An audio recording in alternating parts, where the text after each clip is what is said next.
Start பண்ணலாமா?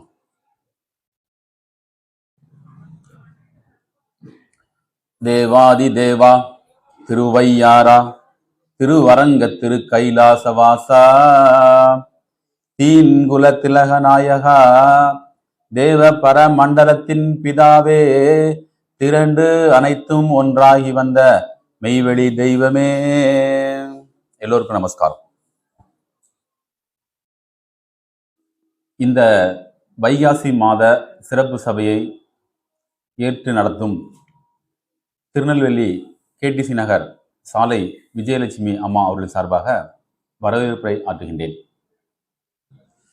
மெய்வெளி சாலையிலிருந்து வருகை புரிந்துள்ள சாலை சேசுந்தரம் அண்ணா அவர்களையும், சாலை ஐயப்பன் அண்ணா நமது சபை பொறுப்பாளர் அண்ணா அவர்களையும், சாலை திருஞான சம்பந்தம் அண்ணா அவர்களையும், சாலை சத்தியமூர்த்தி அண்ணா அவர்களையும் மற்றும் எல்லா ஜீவப்பிரிவுகள் அனைவரையும் வரவேற்று மகிழ்கின்றேன். ஒரே ஒரு வாக்கியம் மட்டும் சொல்லி நிறைவு செய்கிறேன். எல்லோருக்குமே ஒரு சந்தேகம், வெளி உலகங்களில் பார்த்தீங்கன்னு வச்சுங்களேன், சந்தேகம் இருக்கும். ஒரு குரு பெருமான் தூலம் இருக்கும்போது மட்டும்தான் அந்த செயல் நடக்கும், இல்லை அந்த செயல் நடக்காது. உங்கள் மெய்வெளி சபையில் மட்டும் எப்படி நடக்குது அப்படின்னு கேட்பாங்க. நம்ம தெய்வம் அவர்கள் பார்த்தீங்கன்னா வான்கண்ணி விராட் தவத்தில் உட்கார்ந்து இப்போ அருள் புரிஞ்சுக்கிட்டு இருக்கிறாங்க. பொதுவாக பஞ்சபூதங்களுக்கு 5 செயல்கள் இருக்கு: படைத்தல், காத்தல், அழித்தல், அருளல், மறைதல். இந்த 5 செயல்களையும் யார் ஒருவர் செய்கிறாங்களோ அவங்க தான் மெய்குரு பெருமான். நம்ம தெய்வம் வந்து பார்த்தீங்கன்னா நமக்காக வேண்டி என்ன பண்ணுறாங்கன்னு கேட்டிங்கன்னா, இந்த 5 செயலையும் நம்ம மறவாமல் இருக்கிறதுக்காக வேண்டி ஒரு உழவு கொடுத்துட்டு போயிருக்காங்க. அந்த உழவு என்னன்னு கேட்டிங்கன்னா மூல மந்திரம். இந்த கலி உலகத்தில் மதி கெட்டு போகும். அந்த மதி கெட்டு போகாமல் இருக்கிறதுக்காக வேண்டி மூல மந்திரத்தை எப்போதுமே நம்ம வாயில உச்சரித்து கொண்டே இருக்கணும், இல்லை மனதை சொல்லிக்கிட்டே இருக்கணும். எப்பெல்லாம் நேரம் கிடைக்குதோ அப்பமெல்லாம் வேத நூல்களை படிக்கிறது, இதை நம்ம தொடர்ந்து செய்து வரணுங்கிற உழவை நம்ம கொடுத்துருக்காங்க. இந்த உழவை நம்ம கடைபிடிச்சிட்டு வந்தாலே போதும், நம்முடைய குருபெருமான் அருளை அவங்களுடைய அன்புக்கு நம்ம பாத்திரமாக முடியும். அவங்க அன்புக்கு பாத்திரமானா நமக்கு கிடைக்கக்கூடிய ஜீவ பரிசு என்ன அப்படின்னு கேட்டிங்கன்னா, அந்த அடக்கம் சொல்லக்கூடிய அந்த செயல் நமக்கு கொடுக்குறாங்க. இது வரைக்கும் வந்த பாரவான்கள் யாராலும் இந்த செயலை கொடுக்க முடியல. தான் கற்றுக்கிட்டதை, தான் குருபெருமான் கூட இருந்து அந்த பழகியதை மட்டும் காட்டினாங்களே தவிர யாருக்கும் தவத்தை கொடுக்க அதிகாரம் இல்லை. அந்த ஆதி பிதாவே தூலம் எடுத்து வந்ததுனால மட்டும்தான் இதை கொடுக்க முடியுது. அப்போ நமக்கு என்ன விட்டு சென்றிருக்காங்கன்னா வேதங்களை விட்டு சென்றிருக்காங்க. அந்த வேதங்களை நம்ம படிப்பதன் மூலமாகவும், வேதங்கள் எங்கெல்லாம் நமக்கு கேட்குதோ அங்கெல்லாம் நம்ம செவி கொடுப்பதன் மூலமாகவும் அவங்களோட தவத்தை பெற முடியும். அப்போ தவத்தை பெறுவதற்காக வேண்டி பார்த்தீங்கன்னா தெய்வம் பார்த்தீங்கன்னா அவங்க தூரம் திருமணி தாங்கி இருக்கும் பொழுது சபைகளெல்லாம் எடுத்து வச்சிருக்கிறாங்க. அப்போ அந்த சபைகளில் போய் கலந்து கொள்வது, சபைகளில் வேத வாக்கு கேட்பது, வேதங்களை அதன்படி நடப்பது, இதெல்லாம் நம்ம பயன்படுத்தி வரும்போது தெய்வத்தின் நன்மை நம்ம பெற முடியும் அப்படின்னு சொல்லி இந்த வரவேற்புரை மீண்டும் தொடரும். எல்லோருக்கும் நமஸ்காரம்.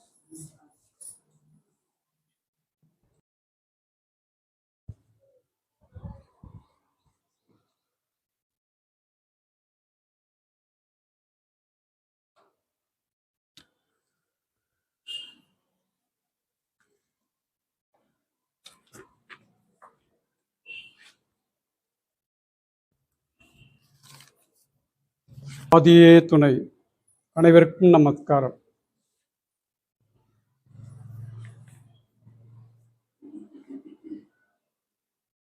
புகழும் திரு கைலை குல பூபா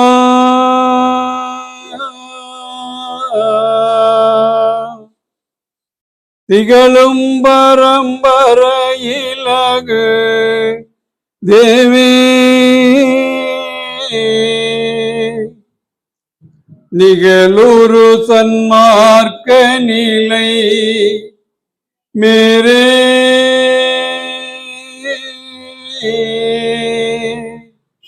அகிலம் விலை தருமவ தாரா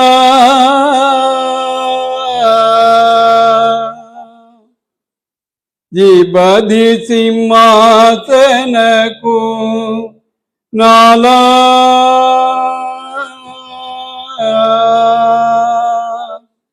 மாபதி மந்திராலயன ரூபா திபதி சங்காரண தீன நாளா தீபதி சங்காரணதி நாளா முபதி விலங்க பரு முத்தே.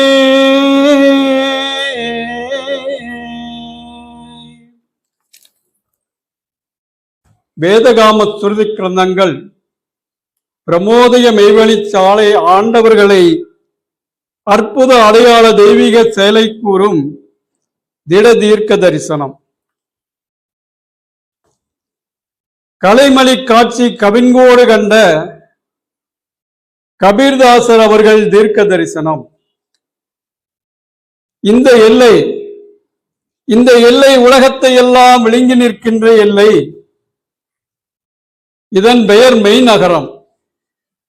இந்த மெய்க்குருபிரானை சந்தித்தால் மறுபிறப்பு என்னும் தேவப்பிறப்பில் ஆக்கி உயிர்ப்பித்து எழுப்புவார்கள். அவர்கள் உனக்கு அன்பினுடைய ரகசியத்தையும் மெய்த்துறவினுடைய ரகசியத்தையும் அறிவிப்பார்கள். அப்போதுதான் அவர்கள் இந்த உலகங்களை எல்லாம் கடந்தவர்கள் என்று உனக்கு நிச்சயமாக தெரியும். அங்கே மத்திய பார்வையாய் அவர்கள் சிம்மாசன பிரகாசம் பகிரங்கித்துக் கொண்டிருக்கிறது. உன்னதமான அவர்கள் அதில் வீற்றிருக்கின்றார்கள். கோடிக்கணக்கான சூரியர்கள் அவர்களுடைய திருமேனியின் ஒரு ரோமத்தில் இருந்து எழும்பி விரிக்கும் இதய விளக்க பிரகாசத்தை கண்டு நாணுகின்றன. அங்கே மெய் நகரத்திலே நித்திய அழியாத ஊற்றானது, நித்திய அழியாத ஜீவ ஊற்றானது அவர்களுடன் விளையாடி பேசி பாடிக்கொண்டிருக்கிறது. அந்த எல்லையை அடைந்து அறிந்தவர்கள்தான் அதனை தெரிகுவார்கள். இதுவரைக்கும் மனிதர்கள் அறிந்ததும் கேட்டதும் அல்ல. அவர்களை அடைந்தவர்கள் எல்லாம் பிறப்பு இறப்புகளில் இருந்து விடுவிக்கப் பெறுவார்கள். அறநெறி ஓங்கும் பரவச வசனர் வீரப்பிரமம் அவர்களின் தீர்க்க தரிசனம். வீரபோக வசந்தராயர் அவர்கள் உங்களுக்கு பெரும் மகிழ்ச்சியை அளக்குகின்ற தனிப்பெரும் தெய்வம் என்று அடி பேரிகை. அவர்கள் எம்மை சந்தோஷமுகமாய் நினைத்த மாத்திரத்தில் கரை காணாத யோகத்தில் ஆழ்த்தி விடுவார்கள் என்று அடி பேரிகை. அவர்களை புண்ணிய ஆத்மாக்கள் எல்லோரும் பணிந்து பூசித்துக் கொள்ள வாருங்கோ. அவர்கள் கானகத்திலே அடந்தர்கள் ஆசிரமத்தில் நிலைத்திருக்கின்றார்கள் என்று அடி பேரிகை. அவர்கள் இந்த ஆசிரமத்தை நிர்மாணித்தது என்றும் நிலைபெறாது நிற்கும் என்று அடி பேரிகை. உடுக்கை சங்கு சூலம் கையில் தாங்கியிருக்கும் அந்த மெய்வழி தெய்வத்தை சார்ந்து இருக்கின்றவர்களுக்கெல்லாம் அத்தெய்வ கிருப கடாட்சத்தால் வந்த இடைஞ்சல்கள் நீங்கி வெற்றி கைவயமாகி மெய்யான ஞானமும் அடைவார்கள் என்று அடி பேரிகை. வீரபோக வசந்தராயர்கள் அவர்கள் அவதாரம் செய்து வந்திருக்கின்றார்கள். அவர்களை இன்னும் பார்க்காமல் இருக்கின்றீர்களே. காமத்தையுடைய ஜனங்களே, அவர்களை சீக்கிரம் வந்து பாருங்கள். இதோ அழிவு காலமானது வந்துவிட்டது என்று அவதாரம் செய்து கலியுகம் 5000க்கு பின் எழுந்து வருகின்ற வீரபோக வசந்தராயர் அவர்கள் கருணாமூர்த்தியராகவும் மரணத்தை வென்றவர்களாயும் சர்வ பூதாந்தியர் யாமியராகியும் நிர்மல கற்ப சுயீர்தராகியும் இருக்கின்றார்கள். அந்த பார்வதி பதியரை நமஸ்கரித்து அவர்கள் நடத்த வந்து நிற்கும் கால முடிவு நேரத்தை கூறுவோம் அண்ணா.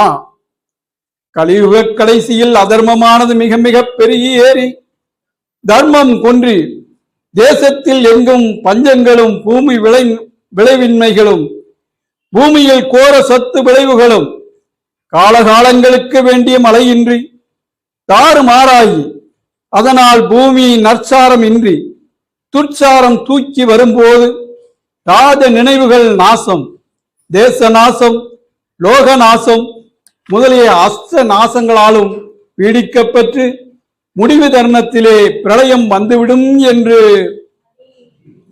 ஞான வித்துக்கள் அவர்களுடன் கூடவே தொடர்ந்து நடந்து வந்து வயல் அறுவடை செய்கின்ற காலத்திலே வனாந்தர காட்டுக்கு குடியேறினார்கள்.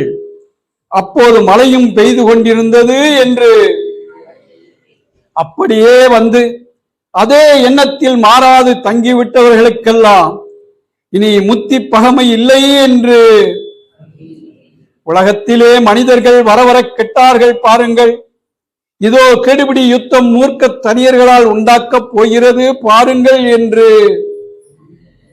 அடிப்பேரிகை.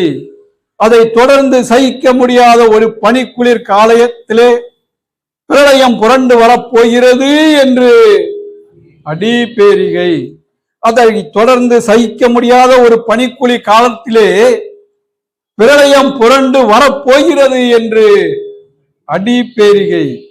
கால நிர்ணயம் விளம்பி வருகின்ற மெய்ஞான சத்திய வாக்கின் பாதையை மிலேச்ச பாவியவர்கள் மறந்து விட்டார்கள் என்று, அரசாங்க எல்லைகள் கசமுசா என்று ஆகிவிட்டன என்று அடிப்பேரிகை.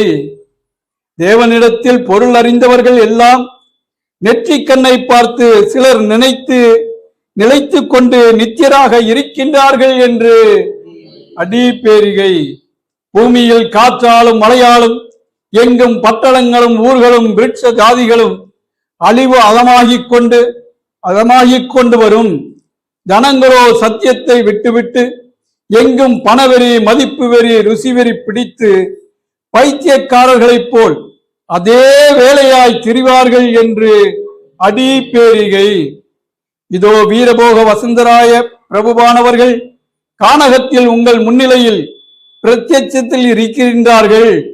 இதோ இறுதி காலமும் வந்துவிட்டது என்று, அவர்கள் இருக்கிற ஸ்தலம் காருண்ய ஸ்தலமாக மாற்றப்பெறப் போகிறது என்று அடிப்பேரிகை.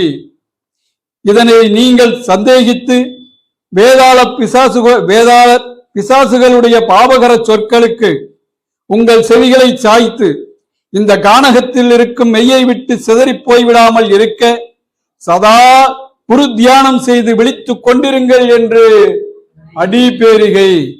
சூரிய மண்டலத்தில் இருந்த சூரியனில் பல ஓட்டைகள் விழுந்து கிடக்கிறதை நீங்கள் பார்க்கவில்லையா அண்ணா? மனிதர்களுடைய பவபாரமானது பூமிக்கு தீர்ந்து பூமியில் எங்கும் நிசத்தம் நிலவப் போகிறது. அந்த நேர அமளியில் அவர்களுடைய திருக்கரத்தை பற்றி கடைத்தேற இப்பொழுதே தயாராகிக் கொள்ளுங்கள் அண்ணா. தங்கள் மேருவாகிய 2 இறக்கைகளுடைய அந்த பிரணவ பட்சியாசனத்திற்கு குடியேற்றி வைக்க பெற்றவர்களாகிய நீங்கள் எல்லோரும் நலிவு விடாதபடிக்கு உஜார் ஜாக்கிரதை என்று அடிப்பேரிகை. உலகத்துக்கு அவர்கள் ஜீவரட்சிப்பு மீட்பை கொண்டு வந்தார்கள். ஆனால் உலகமோ இழுப்பும் பறிப்புமாக போய்விட்டது பாருங்கள் அண்ணா. பெண்கள் முன்னேற்றம் என்று பூமியில் எங்கும் ஓட்டம் அதிகமாயிற்று பாருங்கள் அண்ணா. 3 உலகங்களும் ஆதி மூலமான எங்கள் குருபிரான் வந்தார்கள். 3 உலகங்களுக்கும் ஆதி மூலமான எங்கள் குருபிரான் வந்தார்கள். அவர்கள் எல்லா உலகங்களிலும் உள்ள இருண்ட நெஞ்சினர்களுடைய கர்வத்தை அடக்குவார்கள். பெரியோர்களை தூசித்த புத்தி இல்லாத மடத்தன ஈனர்களை பட்டயத்தால் நல்லா உதைப்பார்கள் என்று அடிப்பேரிகை. இதோ பாருங்கள், காட்டில் வாசம் செய்கின்றவர்கள் தெய்வத்தை நன்றாய் அறிந்து வணங்கிக் கொண்டிருக்கின்றார்கள். அங்கே காட்டில் 7 பூரிகைகள் ஒரே சத்தத்துடன் கூவுகின்றன என்று அடிப்பேரிகை. கனகவர்ண பரிசுத்த தூக்கும தேகத்தில் பிறந்துள்ள அவர்கள் செவி உணவு பருகி தனக்குள் தானே மகா துளக்கமான சந்தோட மகிழ்ச்சியராய் விளைவிட்டிருக்கின்றார்கள் என்று மேன்மேலும் அடிப்பேரிகை. இதோ நமது குருராஜர் அவர்கள் தங்களுக்கென்று ஓர் ஊரை உண்டாக்கி கொண்டார்கள் என்று அடிப்பேரிகை. முதல் யுக தர்மத்திற்கு முதலாக இதோ தேவதூதர்கள் உதயமாகி வருவதற்கு உண்டு பண்ணிக் கொண்டிருக்கின்றார்கள் என்று அடிப்பேரிகை. வனாந்தர தேவபூமியில் சிவபடார்கள் செவ்விய தளத்தில் தினம் தினம் ஏறிக்கொண்டிருக்கின்றார்கள் என்று அடிப்பேரிகை. அங்கே ஆலயத்தின் முன்முகப்பில் மயில்கள் சந்தோஷமாக ஆடி ஆர்ப்பரித்து திரிந்து கொண்டிருக்கின்றன என்று அடிப்பேரிகை. அவர்கள் 7 வருஷ காலமாக தட்சண தேச உத்தர பூமியில் மண்ணாலாகிய குடிசைகள் கட்டிக்கொண்டு தவராதி ஆள்கையை நடத்தி வருகின்றார்கள் என்று அடிப்பேரிகை. சந்திரபானு மீது சிம்மாசன வீற்றிருக்கும் நமது குருதேவர் அவர்கள் தன்னரசு செலுத்த வீரி எழும்பி நிற்கின்ற நேரம் நெருங்கிவிட்டது என்று அடிப்பேரிகை.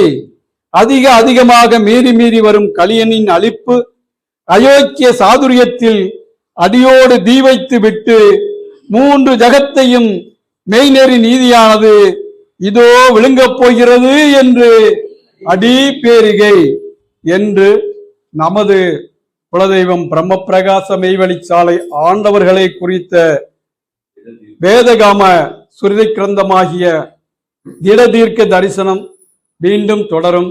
அனைவருக்கும் நமஸ்காரம்.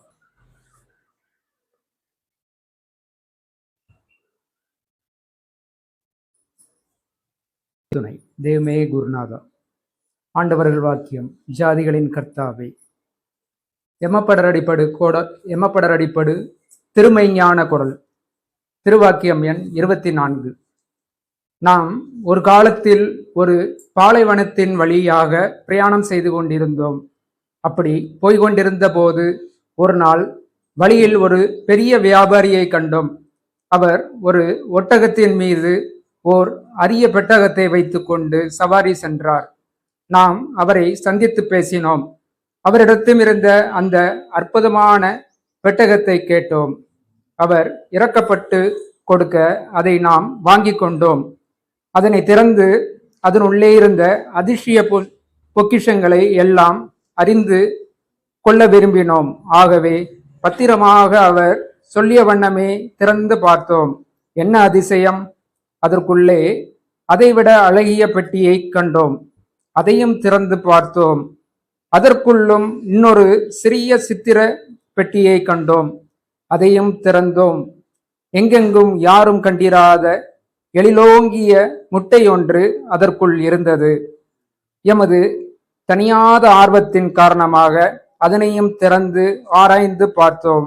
அதனுள்ளே மிகவும் நேர்த்தியாக முடிய பெற்ற முடிச்சு ஒன்றை கண்டோம்.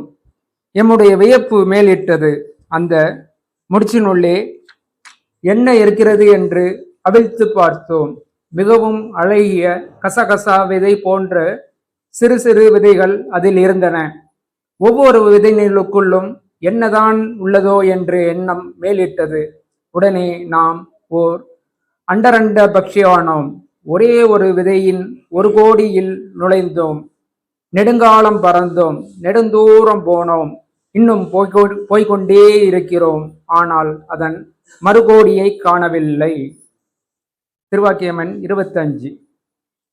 ஆங்கிரசம் என்ற எல்லையை யாரும் எட்டி ஏறாத எல்லையை எட்டி ஏறி கைப்பற்றியது நேற்று இரவுதான்.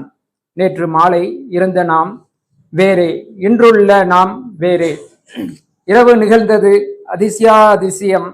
காரணங்களெல்லாம் கடந்த அதிகாரண கடல். மறை மரம் என்று சொல்லலாம், மாறாமரம் என்று சொல்லலாம், சந்தன மரம் என்றும் சொல்லலாம்.